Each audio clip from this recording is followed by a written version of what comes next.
France Bleu Soir, Arnold Derek. J'espère que votre soirée se passe bien. Et si d'aventure vous aviez un petit coup de mou en cette veille de week-end, eh bien rassurez-vous, il va passer comme ça, pif, grâce à Pascal Atenza, des Cap L'actu que nous retrouvons tous les soirs, 20h30. Sorti aujourd'hui aux États-Unis, Pascal, du livre polémique sur Donald Trump. Le livre s'intitule Le feu et la fureur. C'est un livre sur Donald Trump. Donc, logiquement, il aurait dû s'appeler La Maison Blanche pour les nuls, mais ils n'ont pas gardé ce titre.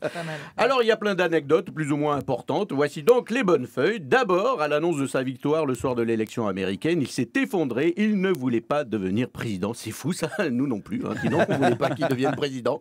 Dans ce livre, on peut enfin connaître le secret de sa coiffure. Et c'est sa fille qui explique comment il fait. Alors, en fait, il se réchauffe, Donald Trump, mais il prend ceux qui restent de cheveux à droite et ceux qui lui restent de cheveux à gauche, voyez, et il les ramène au centre du crâne qu'il colle avec une laque extra forte. Et manifestement, ça marche, puisque c'est aussi avec cette méthode que Macron a été élu. Il a pris ceux qui restaient à gauche et ceux qui restaient à droite et il a ramené tout le monde au centre.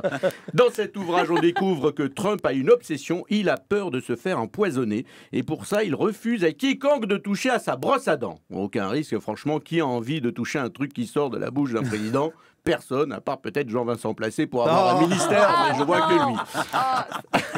Alors, sa seconde obsession, c'était dans sa campagne, ce sont les Mexicains, ça il les supporte pas. Voilà, ces deux obsessions vont de pair, la brosse à dents et les Mexicains. Et dans les deux cas, il peut chanter Mexico, Mexico.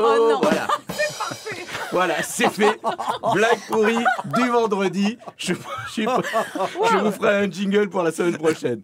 Et puis, dernières infos légères concernant toujours Donald Trump. J'ai honte, je l'ai fait quand même. Ouais.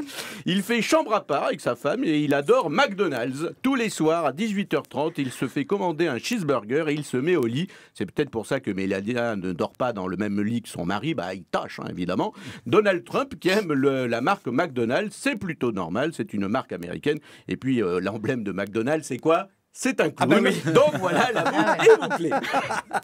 En France maintenant, Pascal, Emmanuel Macron reçoit en ce moment même le président turc Erdogan. Oui, une visite qui a failli ne pas se faire. Le président turc s'inquiétait de la liberté de la presse en France.